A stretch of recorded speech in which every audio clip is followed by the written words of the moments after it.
Un caro saluto a tutti coloro che ci stanno guardando. Sono Massimo Sarti, sono il direttore dell'Istituto Italiano di Cultura alla Valletta. Benvenuti al Malta Book Festival 2020, edizione che quest'anno si tiene online. Benvenuti in questa sorta di stand dell'Istituto Italiano di Cultura e benvenuti a questa presentazione che facciamo insieme all'Associazione Culturale Vitaliano Brancati ed in particolare al presidente Giovanni Firera, che condurrà la conversazione con Gianni Oliva, che presenta appunto il suo ultimo libro. Ci eravamo visti con Gianni Oliva, storico, politico e giornalista, l'anno scorso, sempre al Malta Book Festival, per la presentazione di Anni di piombo e di tritolo, 1969-1980, il terrorismo nero e il terrorismo rosso da Piazza Fontana alla strage di Bologna. Ci ritroviamo oggi per il suo ultimo lavoro, La guerra fascista, dalla vigilia all'armistizio, l'Italia nel secondo conflitto mondiale, uscito per Mondadori. Gianni Oliva, come ho già detto, è uno storico, un politico e giornalista italiano. La sua produzione saggistica è incentrata principalmente su questioni della storia italiana fra Ottocento e Novecento. Mussolini e il fascismo, le due guerre mondiali, la Repubblica di Salò e la guerra civile 1943-1945, le avventure coloniali italiane, i Savoia e i Borboni, le forze armate, i crimini di guerra italiane, la resistenza e le stragi nazifasciste del 43-45, le foibe, insomma sono alcuni dei temi in questa sterminata produzione di studi e di pubblicazioni di Gianni Oliva.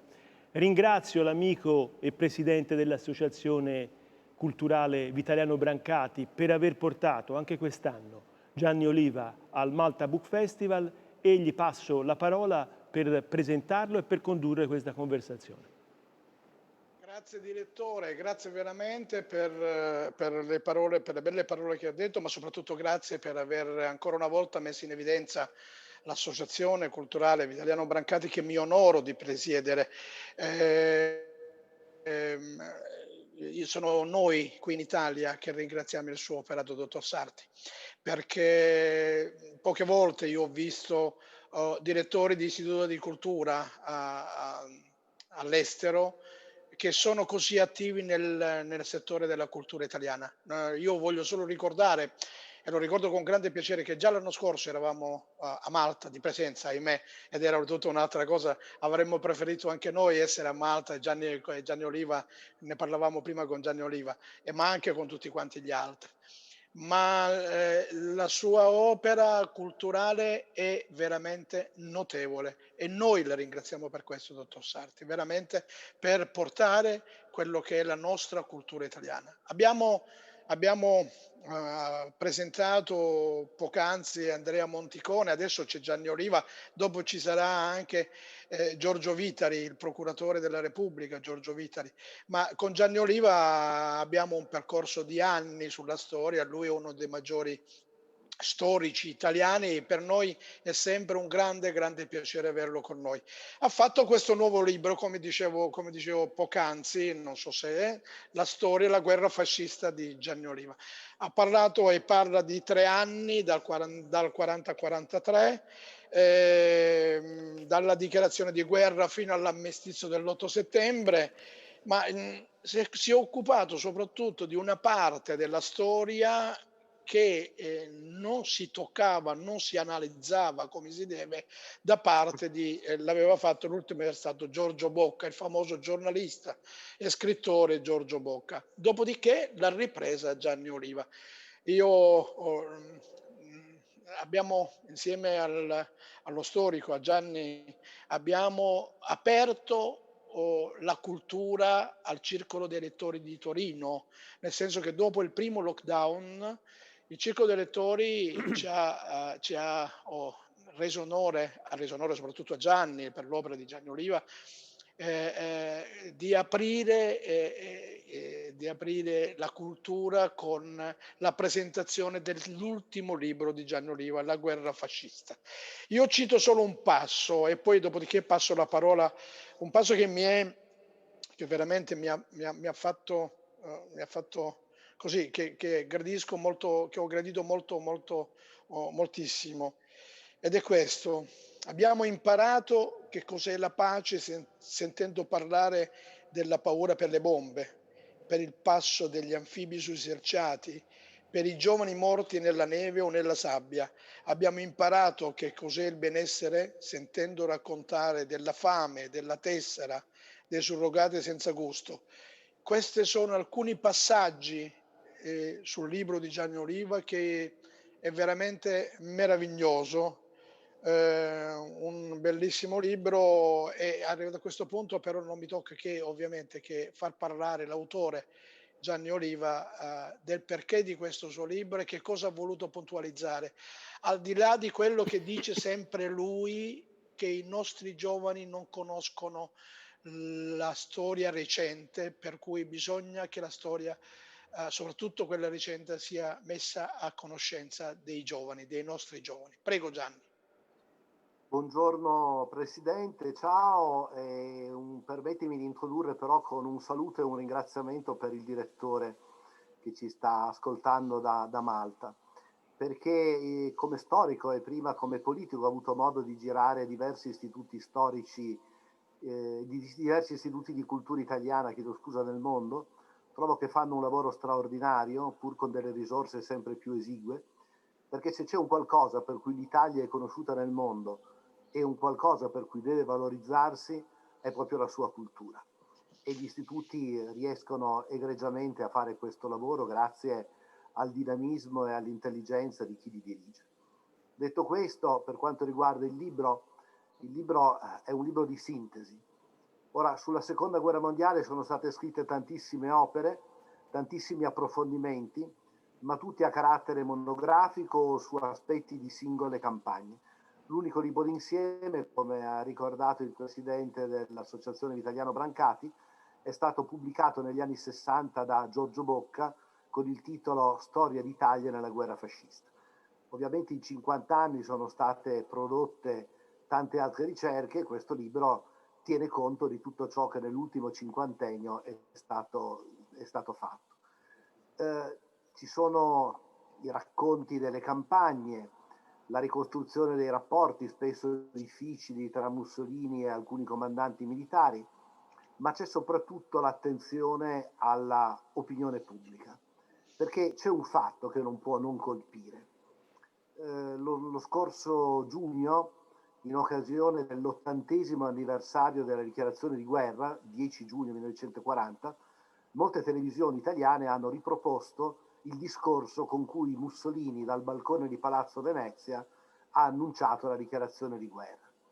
Ora, quando Mussolini dice testualmente la dichiarazione di guerra è già stata consegnata agli ambasciatori di Francia e di Gran Bretagna, c'è un'esplosione di entusiasmo, di delirio da parte della folla, e non è soltanto la folla di Piazza Venezia a Roma, perché quel discorso è stato trasmesso in diretta dall'EIAR, la RAI del tempo, in tutte le piazze italiane e diffuso dagli altoparlanti. Quella gente che esultava per la dichiarazione di guerra non erano dei fascisti militarizzati, erano i nostri nonni, i nostri genitori, a seconda dell'età che abbiamo, erano gli italiani, che 20 anni di educazione fascista aveva portato a vedere nella guerra il momento in cui il popolo verificava la sua virilità, la nazione affermava i suoi diritti, la sua giovinezza, la sua forza. Ora, 3 anni dopo, il 25 luglio del 1943, quando il re destituisce Mussolini, lo sostituisce con il maresciallo Badoglio e di fatto esce dal fascismo, le piazze si riempiono di nuovo di gente che sorride, che si abbraccia, che è entusiasta perché la caduta del duce vuol dire l'arrivo della pace. È la popolazione che Cesare Pavese descrive per esempio nella casa in collina a proposito delle reazioni dei torinesi. Ora, com'è possibile che in 3 anni un popolo sia passato dal delirio per la guerra alla commozione per la pace o almeno per l'illusione che stia per arrivare la pace? Ecco, questo mi pare importante come analisi, perché il passato inevitabilmente, dopo un po' di anni, sfuma come memoria. Cioè la mia generazione, quella che è nata e cresciuta negli anni 50 e 60, si è nutrita di racconti di guerra perché eravamo tutti figli di persone che la guerra l'avevano vista. Qualcuno aveva fatto la campagna di Russia, qualcuno aveva fatto la resistenza, ma tutti avevano vissuto la fame, la paura, i bombardamenti. E quell'esperienza così forte diventava racconto. Ecco, che cosa è la pace? Ce l'hanno insegnato, come dico nel passo che Gianni Ferrera ha letto prima, ce l'hanno insegnato i racconti della paura, delle bombe che cadevano, i passi degli anfibi dei soldati durante i rastrellamenti, morti impiccati nelle piazze. Cos'è c'è la libertà? Ce l'hanno insegnato raccontandoci di quando prima di parlare bisognava girarsi per vedere se c'era qualcuno di troppo che ascoltava. E che cos'è il benessere? Ce l'hanno raccontato parlandoci del pane nero, della farina bianca andata a cercare in qualche cascina di campagna a prezzi esorbitanti se in casa c'era qualche bambino malato da cercare di nutrire un po' meglio. Ecco, quel racconto inevitabilmente è destinato a sfumare. La generazione protagonista non c'è più, o se c'è è esigua numericamente, molto anziana. E quindi quella memoria scompare. Allora, quando scompare la memoria, bisogna sostituirla con la comprensione. Ma non solo la comprensione di come è andata la guerra, della campagna in Africa settentrionale, in Russia, in Jugoslavia, o dei tentativi di conquistare Malta, visto che stiamo parlando al Festival della Letteratura di Malta, Festival del Libro di Malta, i tentativi di conquistare Malta che poi non sono stati messi in atto. Dobbiamo cercare di capire perché è stato possibile portare un popolo al delirio della guerra e quali sono i prezzi che quel popolo ha pagato in 3 anni per recuperare la dimensione della pace. Perché questo è un elemento di comprensione che resta. Ora, se noi andiamo a studiare la storia di quella generazione che va in piazza ad applaudire il duce perché ha dichiarato guerra, troviamo una generazione che è vissuta per 20 anni in un regime totalitario. Ora, Mussolini è quello che ha inventato il meccanismo del totalitarismo. Mussolini aveva capito che dopo la prima guerra mondiale c'era un soggetto nuovo che non esisteva prima, l'opinione pubblica. Prima della prima guerra mondiale non esiste un'opinione pubblica, esiste l'opinione pubblica delle classi dirigenti. Tutti gli altri sono al di fuori della vita pubblica. Ma la prima guerra mondiale cambia perché l'Italia, che è il paese che mette in campo l'esercito più piccolo, mobilita 5.200.000 uomini, la Francia 7, la Germania 8. 5.200.000 uomini vuol dire che non c'è una famiglia, dalla Valle d'Aosta alla Sicilia più meridionale, che non abbia in guerra qualcuno, un padre, un figlio, un fratello, un vicino di casa, un amico. E allora la gente vuole partecipare a quell'evento, vuole sapere perché si combatte, dove, come si chiamano i comandanti, i reparti, qual è l'andamento dello scontro. Ecco cos'è l'opinione pubblica. Se uno va a guardare i numeri dei giornali, soprattutto dei giornali popolari come la Domenica del Corriere, si accorge che dal 1914 al 1918 hanno moltiplicato le loro vendite in modo esponenziale. La Domenica del Corriere nel 14 vendeva 80.000 copie alla settimana, nel 1918 è arrivata a 2 milioni di copie. Ecco, Mussolini capisce che c'è questo soggetto nuovo, ciò che pensa la gente, e capisce che per imporre un regime totalitario non basta la forza e la violenza, bisogna sedurre l'opinione pubblica, conquistarla, manipolarla, ottenerne il consenso. E inventa il modello di totalitarismo che è fatto di 3 cose. Sicuramente la violenza, la messa fuori di gioco degli avversari politici, ma poi il controllo della formazione e il controllo dell'informazione. Il controllo della formazione vuol dire controllare la scuola. Quei nostri nonni o genitori che sono andati in piazza Venezia o nelle piazze a applaudire il duce erano stati i figli della lupa, avanguardisti, Balilla, giovani italiane, non erano stati allievi della quinta B o della terza A, erano stati irregimentati, avevano imparato che l'Italia è erede della grandezza delle legioni romane, che il massimo orgoglio di un uomo è morire anonimo per la patria e il massimo onore di una madre è sacrificare il figlio alla grandezza della patria. Avevano imparato che la guerra è il momento in cui le nazioni misurano la loro freschezza e la loro virilità. Quando per 20 anni si ripetono in tutte le letture dei sussidiari, in tutti i discorsi dei maestri, in tutti i discorsi pubblici dei podestà, spesso in tutte le omelie dei sacerdoti, questi stessi messaggi, nasce una popolazione che il 10 giugno del 1940 si entusiasma per la guerra. L'altro strumento è il controllo dell'informazione. Se noi ci pensiamo, ognuno di noi da solo controlla cosa capita nel suo ufficio, a casa sua. Ciò che capita a 100 metri più in là è un'informazione che riceviamo. Ora, se qualcuno riesce a mettere sotto controllo il sistema di informazione, far sapere soltanto ciò che vuole si sappia e tacere tutto il resto, il gioco è fatto. Non c'è neanche bisogno delle fake news, delle balle, come dicevamo fino a qualche tempo fa. Basta tacere le verità. Ecco, il totalitarismo fascista è stato questo, ma a maggior ragione è stato il totalitarismo nazista, che in 10 anni ha trasformato in un popolo di tedeschi, in un popolo di nazismi. Lo è stato il totalitarismo staliniano, che aveva altri obiettivi ma che usava le stesse tecniche. Poi la guerra, nella sua esperienza drammatica, è stata più forte della propaganda e dell'educazione. È stata l'esperienza della campagna del 1940 giugno in Francia, poi è stata dall'estate la campagna nell'Africa settentrionale, poi lo è stata dall'autunno quella nei Balcani, Jugoslavia e poi Grecia, lo sarà ancora più disperatamente nel 41-42 la campagna di Russia. Ecco, io credo che fare storia oggi significa cercare di rintracciare questi elementi di educazione delle popolazioni, cercare di capire perché le popolazioni sono cambiate. Ora, il libro narra ovviamente tante cose, ci sono anche alcuni paragrafi dedicati in particolare a Malta. Malta all'inizio della guerra non è particolarmente difesa dagli inglesi, ma inspiegabilmente, e sarà una polemica che durerà tra gli storici e tra i reduci nel periodo successivo al 45, ma inspiegabilmente non viene attaccata e conquistata. Ora, in realtà forse è meno inspiegabile di quanto ci sembra. Quando la guerra viene scatenata nel settembre del 1939 dalla Germania di Hitler, che attacca la Polonia, e poi il 10 di maggio del 40 attacca la Francia.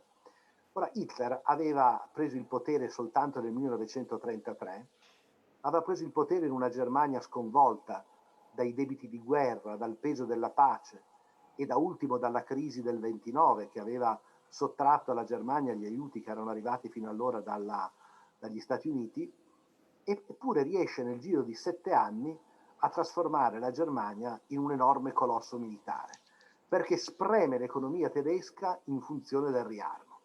Ora Hitler ha bisogno di fare la guerra in fretta perché l'economia tedesca non può tenere quel ritmo, la società tedesca non può reggere quel peso, c'è bisogno di arrivare a nuove conquiste che alimentino insieme la ricchezza e le risorse di materie prime di cui l'economia tedesca ha bisogno. Per questo fa una guerra secondo i suoi tempi. Ha bisogno di fare in fretta perché in quegli anni ha accumulato vantaggio rispetto alla Francia e all'Inghilterra, deve mettere subito in campo questo vantaggio. Non ha tempo di aspettare l'alleato italiano. L'alleato italiano sa benissimo di non essere in grado di fare la guerra. Sa benissimo che l'apparato industriale italiano non è competitivo per una guerra. Io mi ricordo che quando ero studente al liceo, Gioberti di Torino, sono stato portato al Teatro Alfieri a sentire una commemorazione del 25 aprile fatta da Norberto Bobbio. E ricordo che Norberto Bobbio, che era un grande filosofo, ma sapeva parlare anche in modo semplice ai giovani, ci disse: ragazzi, pensate se domani mattina Saragat si svegliasse, siamo alla fine degli anni 60, Saragat era il Presidente della Repubblica, se Saragat si svegliasse e dichiarasse guerra agli Stati Uniti, e diremmo tutto che è impazzito, perché c'è una tal differenza di forze che in 48 ore i Marines arrivano sul Campidoglio, in Piazza della Scala, sulla Mola Antonelliana.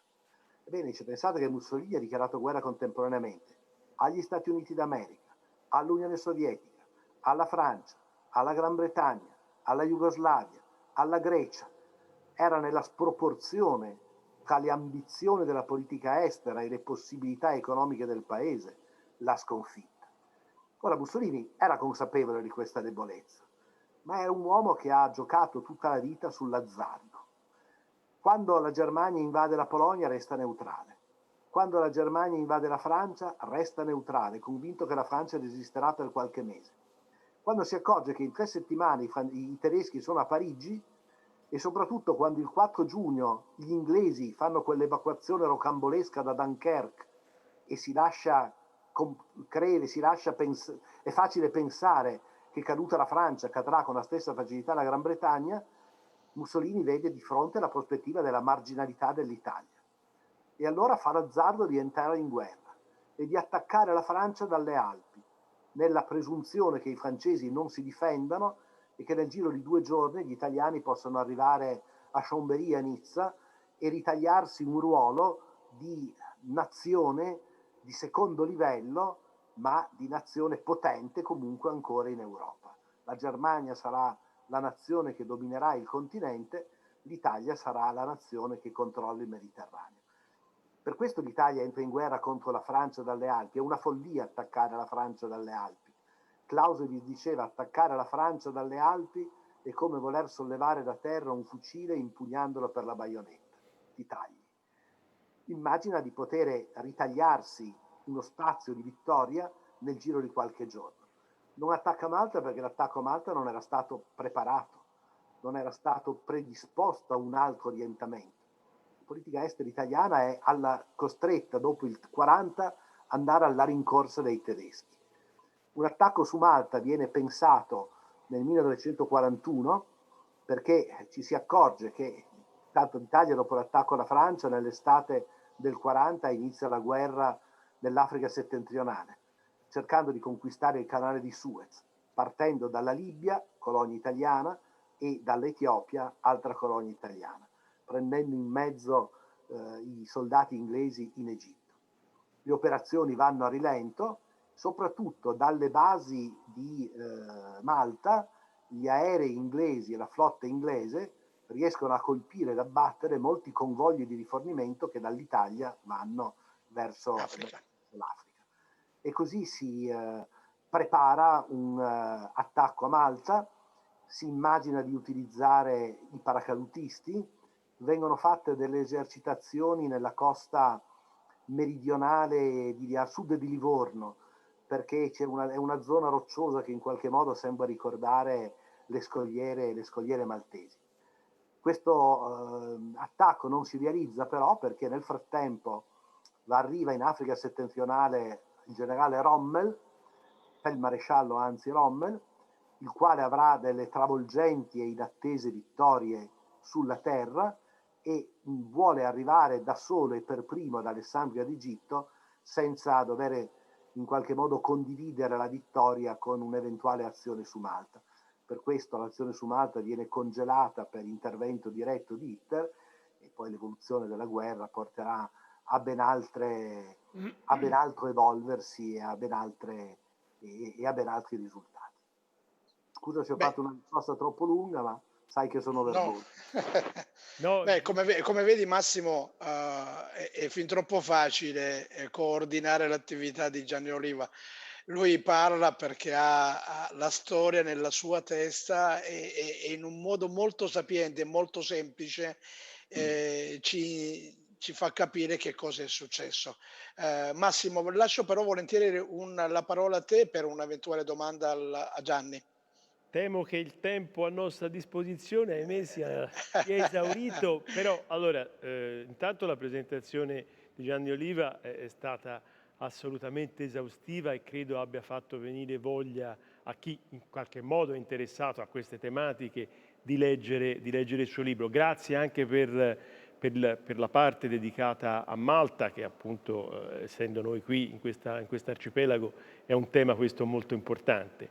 Quindi io direi che dobbiamo, ahimè, dico perché sarebbero tante le domande, un tema che ha toccato ad esempio era la consapevolezza della debolezza dell'esercito italiano, di cui anche Mussolini appunto era assolutamente consapevole. Sarebbero tanti temi, ma non abbiamo più purtroppo il tempo per poterli trattare.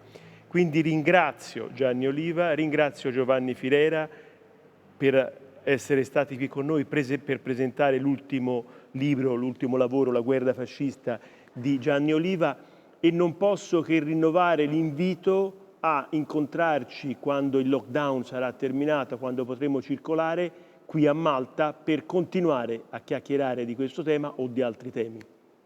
Quindi vi ringrazio.